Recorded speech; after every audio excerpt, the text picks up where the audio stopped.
Let me tell you something that deeply concerns me. Last week, a 67-year-old woman came into my practice, elegant, intelligent, with an orderly life, and she said something that left me completely frozen.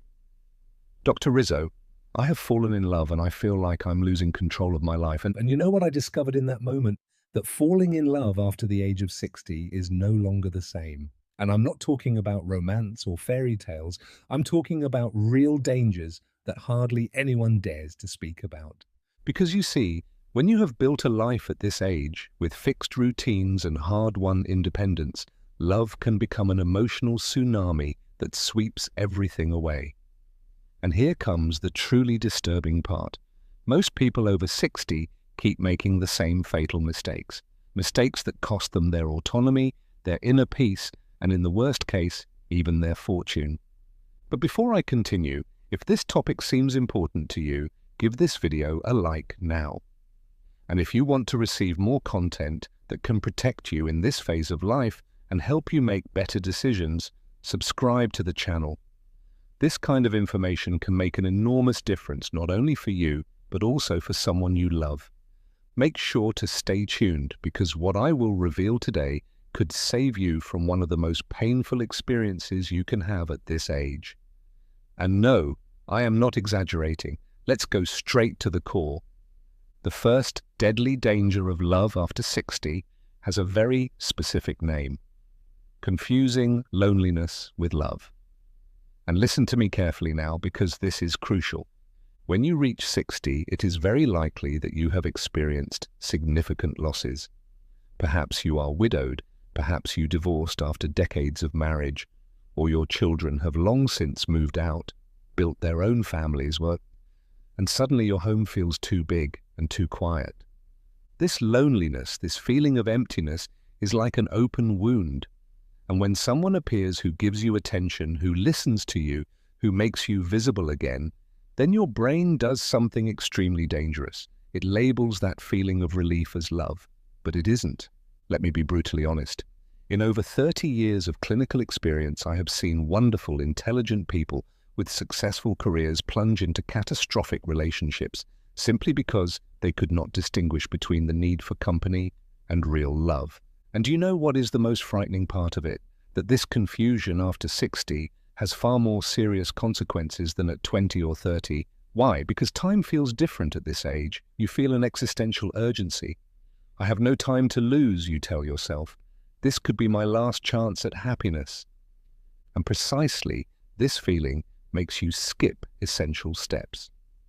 It makes you ignore obvious warning signs. It pushes you into an emotional pace that is far too fast. I have seen people move in together after less than 3 months, merge their finances after 6 months, and after a year, sit completely devastated in front of me, wondering how they ended up in that situation.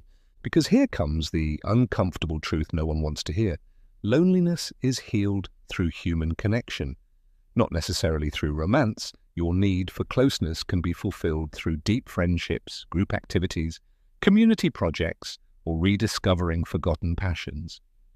But when you make another person the only antidote to your loneliness, you are not building a relationship out of love, but out of dependency. And emotional dependency after 60 is particularly toxic because it disguises itself as complete openness of the heart, as the feeling of finally having found a soulmate, as the desire to make the most of the time you have left. But wait, it gets even darker. Let's talk about the second danger, the pressure of time that distorts your judgment. When you are 25 and a relationship fails, you think, I have my whole life ahead of me. You recover, learn from it, and move on. But after 60, your mind whispers something completely different. This is your last chance. If you miss it, you will die alone. This thought, this primitive fear of eternal loneliness, is one of the most powerful emotional manipulation tools that exist. And I want you to understand something fundamental. This fear is not irrational, it is deeply human. The idea of being without companionship in old age is truly frightening for most people. But here is where the problem begins. Decisions made out of fear always end badly. Let me tell you about Roberto, 64 years old, a retired engineer, widowed for 3 years, two adult children who live in other cities, Roberto met Patricia at a dance event. She, 58, divorced, charming, open, everything he had been missing in his grey, predictable life. After 2 weeks, they saw each other every day. After a month, she practically lived with him. After 3 months, he proposed to her. His children warned him, "Take it slower, you hardly know her." But do you know what Roberto answered? "You are young, you have time. I don't. I will not waste the rest of my life waiting for the perfect moment." 6 months later, already married, Roberto discovered that Patricia had significant debts she had hidden and that she expected him to pay them. Because that's what spouses do. Her charming, extroverted nature also meant constant outings with friends, financed from his account. But the worst part wasn't the debts. The worst part was the emotional blackmail Roberto faced whenever he tried to set boundaries. "You don't love me anymore.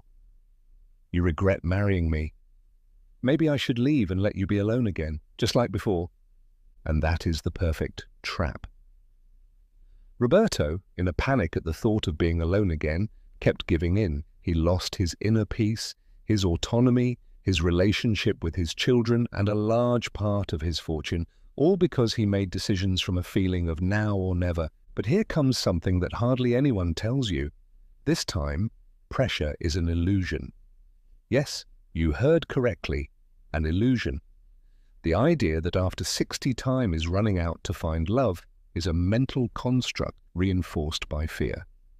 The statistical reality looks very different. More and more people find meaningful relationships in later stages of life. With digital platforms and longer life expectancy, the opportunities for connection are greater than ever before. But when you convince yourself that this is your last chance, your brain switches into scarcity mode.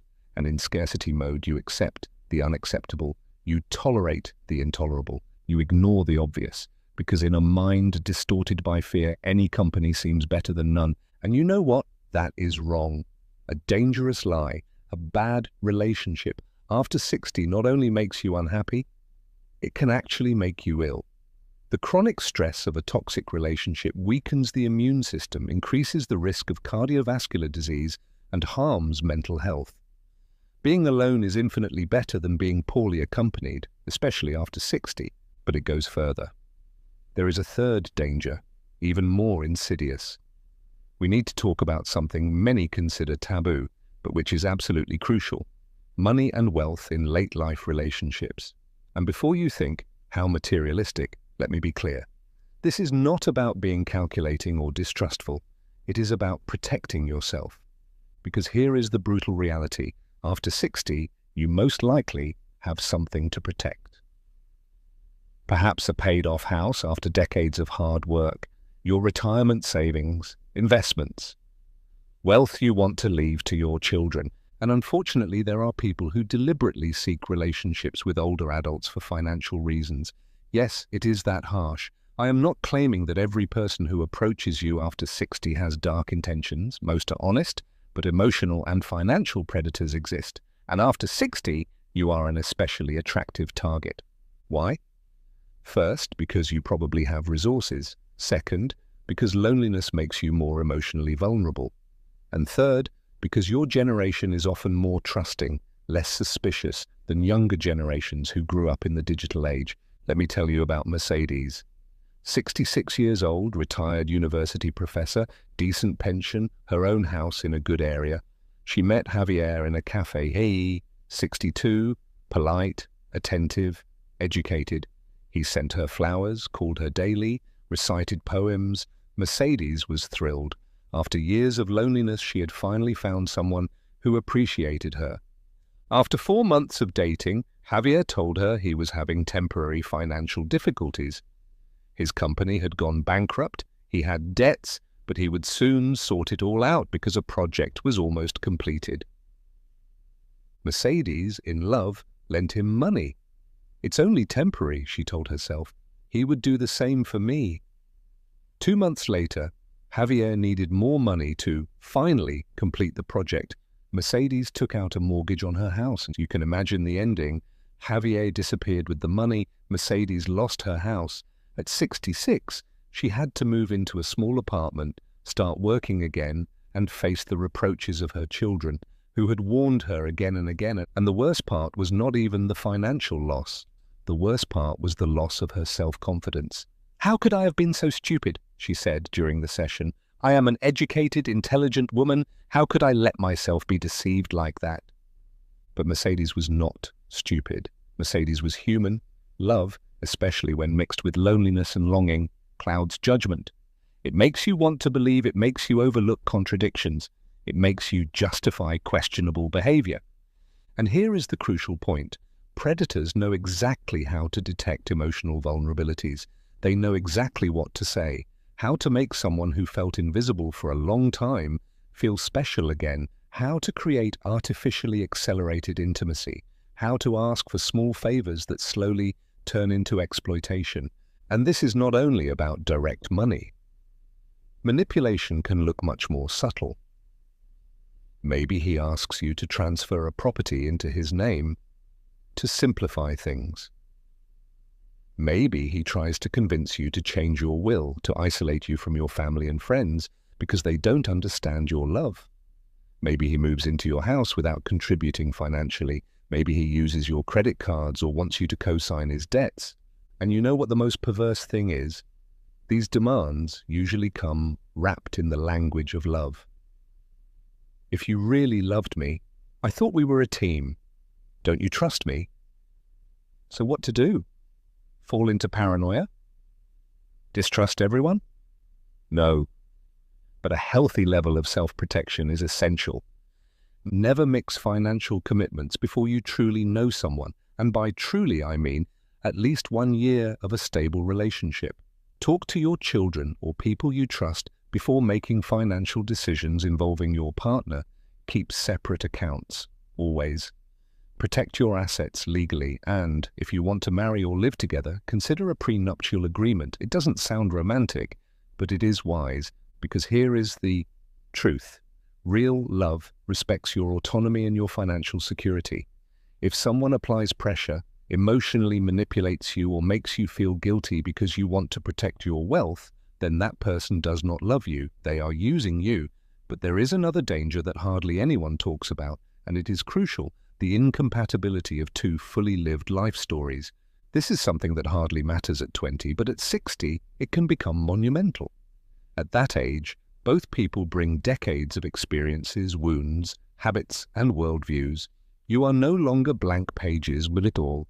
You are complete books, filled with intense chapters, some beautiful, some painful, but all shaping the person you are today. And when two complete books try to merge into one, conflict is almost inevitable. Remember this: at 60, you have fixed routines. You get up at a certain time, always eat the same breakfast, have your own spaces and rituals. You have adult children who are part of your life, perhaps grandchildren you see on weekends. You have friendships that have existed for decades with their own dynamics. You have deeply rooted political, moral, or religious beliefs. You have your own way of handling money, of arranging your home, of spending your vacations. And now someone new enters this carefully ordered system. It is a tremendous challenge, not because love would be impossible, but because adjusting two complete worlds of life is much more difficult than for two young people who are just starting out. It requires patience, self-reflection, flexibility, and above all, the ability to let go of old patterns without losing yourself. What hardly matters at 20 can become a huge obstacle at 60. At this age, both bring decades of experiences, wounds, habits, and worldviews. One is no longer a blank page. One is an entire book, filled with intense chapters, some beautiful, some painful, but all shaping the person one has become. And when two complete books try to merge into one, conflicts are almost inevitable. Imagine this: at 60, one has fixed routines. One gets up at the same time, eats the same breakfast, has familiar spaces and rituals. One has adult children who belong to one's life, perhaps grandchildren one sees on weekends, friendships that have lasted for decades. Deeply rooted political, religious, and moral convictions. A particular way of handling money, arranging the home or spending vacations. And then someone enters this solidly built life with their own habits, their own children, their own friends, their own beliefs, their own way of living. The clash can be intense. An example of this is Eduardo and Sylvia. He, 68, widowed. She, 65, divorced. They met in a book club, fell in love, and decided to move in together. At first, everything was enchanting, but after 3 months, the friction began. Eduardo ate dinner early, watched the news at 6:30, and was in bed by 9. Sylvia ate at 9, stayed awake until midnight, and watched series. Eduardo was tidy and meticulous. Sylvia was more relaxed and left many things lying around. But the real conflicts were deeper. Eduardo's son visited him every Sunday with the grandchildren. For him, it was sacred. Sylvia, on the other hand, felt that they never had time alone because family was always around. Sylvia met her friends twice a week, which Eduardo perceived as rejection. He thought that as a couple, they should spend more time together. And then came the most sensitive point. He was conservative, she progressive. At first they avoided the subject, but soon every conversation became a minefield. What happened? Both tried to change the other. Eduardo wanted Sylvia to adopt his routines. Sylvia wanted Eduardo to be more flexible, more spontaneous, but neither gave in because both thought, at my age, I won't change anymore. And this is the existential problem of love after 60. One would need flexibility precisely in the phase of life in which one has the least of it. Not out of stubbornness, but because the brain at this age has solidified patterns. Identity is stable, habits are deeply rooted, changes require conscious, long-term effort, something many no longer want or are able to invest. Then the quiet struggle begins. Resentment grows. Comparisons with the earlier, solitary life arise. And what began as love turns into a life together full of tension and small daily wounds. I have seen couples who became literally ill because of this. Anxiety, insomnia, digestive problems. The stress of trying to unite two complete lives without real tools or willingness is enormous. And here comes something hardly anyone says openly. You don't have to move in together. Yes, you heard correctly. In the 21st century, one can have a deep, stable, and meaningful relationship after 60 without living under the same roof. There is even a name for it: living apart together. Living separately, but emotionally connected. Both keep their space, their autonomy, their routines, they meet regularly, share what matters, but at the end of the day, each returns to their own retreat. And you know what? For many people over 60, this form is perfect. It preserves the magic, reduces conflict, and respects individuality. Society likes to claim that true love means moving in together. That physical separation is a lack of commitment. That is wrong.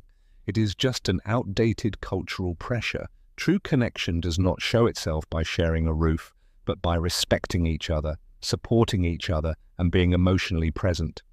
But there is an even more sensitive area, and it belongs to the greatest risks of love after 60, sexuality later in life, and how it can become an emotionally dangerous anchor. We must speak honestly about something society prefers to suppress. People over 60 remain sexual beings. They still long for closeness. They still feel physical attraction. The desire does not disappear with age. It only changes its form. But if one has gone years, sometimes decades, without physical contact, returning to intimacy can be overwhelmingly strong. And this is where one of the greatest dangers lurks. One can confuse the intensity of a physical connection with true love. Let me explain. If one has been alone for years, if the last intimate experience lies so far behind that it feels almost foreign, and suddenly someone touches you again, someone who looks at you with desire, who makes you feel attractive, then the brain is flooded. Oxytocin, dopamine, endorphins, the chemical cocktail of bonding, and this chemical wave can make one believe they have found the love of their life. In truth, it is often nothing more than the deep relief of a basic human need that has been dormant for a long time. I have heard countless times, Dr. Rizzo, I have never felt anything like this. It must be true love. And my answer is usually, how do you know it is love and not simply intimacy after a long emotional drought? This distinction is crucial because when you make important decisions, moving in together, getting married, sharing assets, based solely on the power of a physical connection, you are building on sand. Sexuality is something wonderful, necessary, deeply human.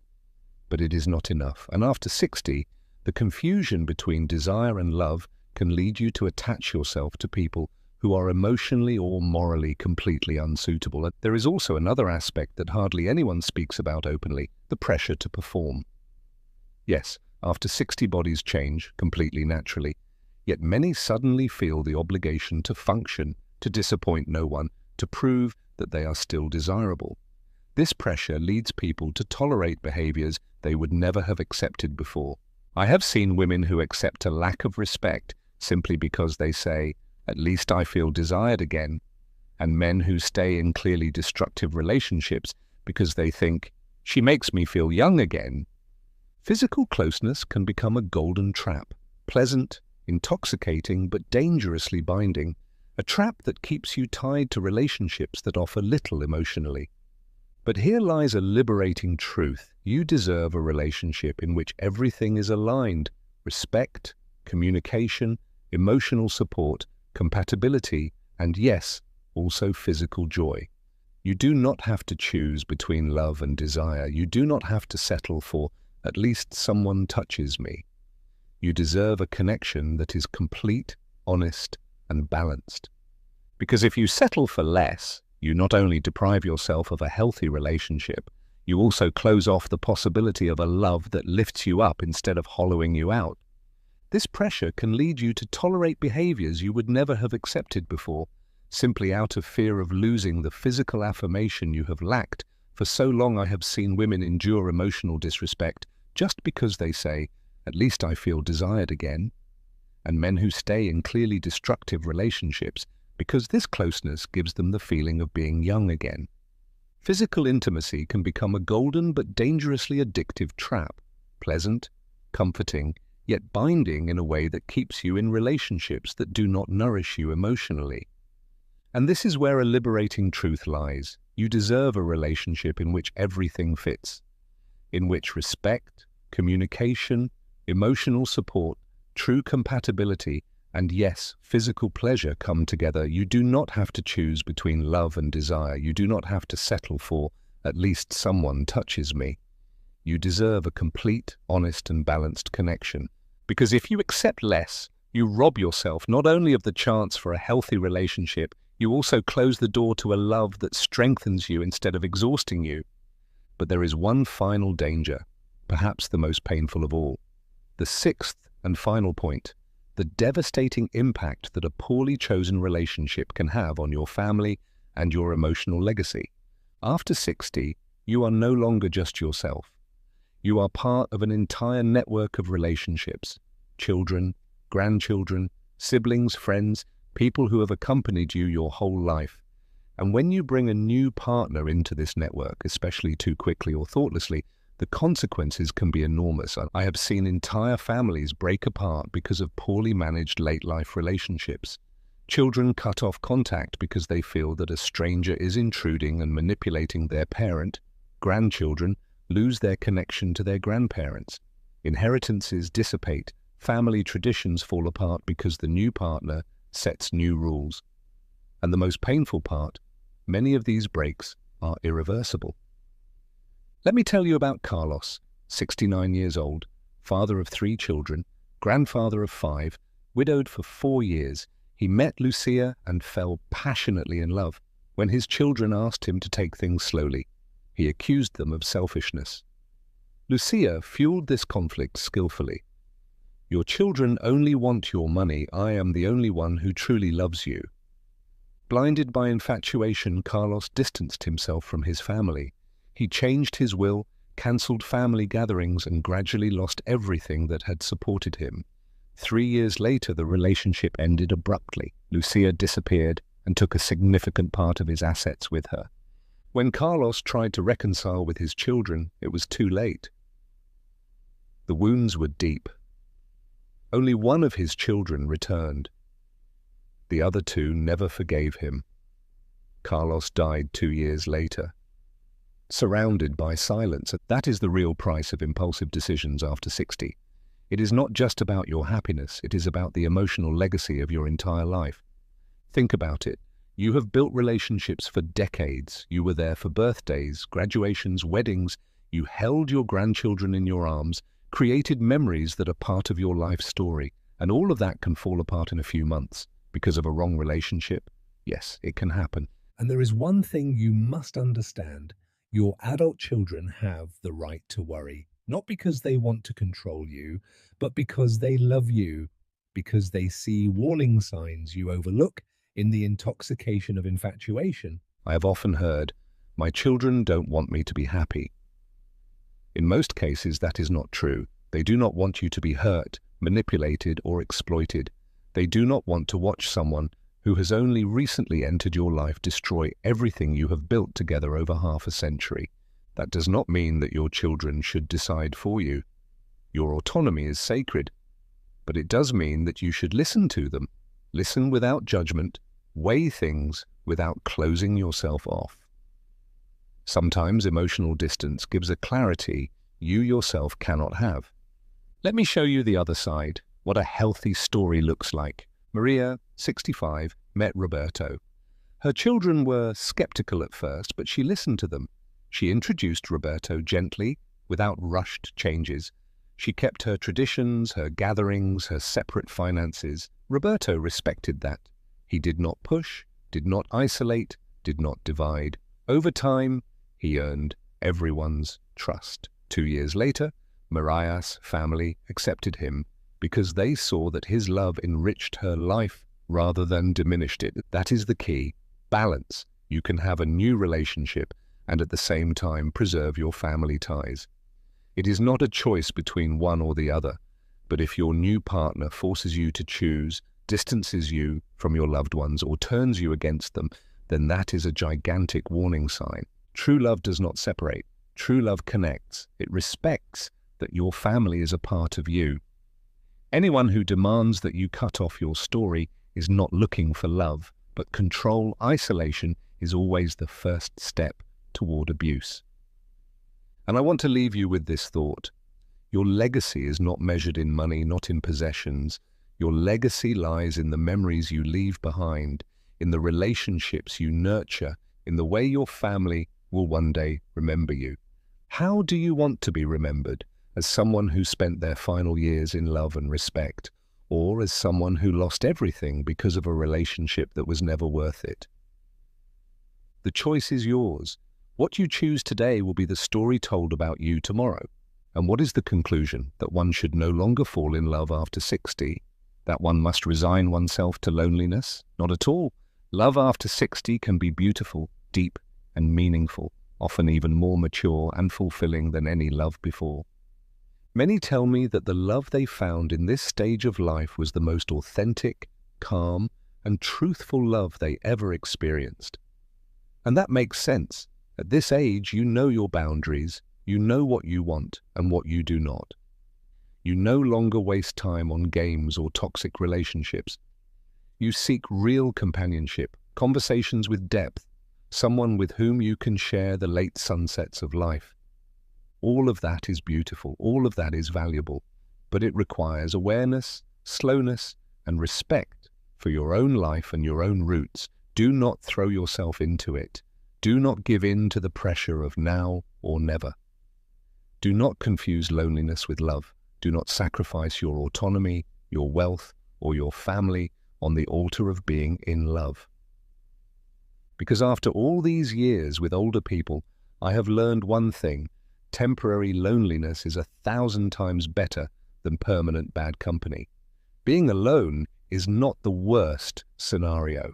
The worst scenario is being with someone who manipulates you, isolates you, controls you, or takes something from you. That is the true nightmare, because the love you truly deserve after 6 decades of life is a love that respects, that is patient, that protects, and that enriches your life, not diminishes it. If someone truly loves you, they will wait until you feel safe.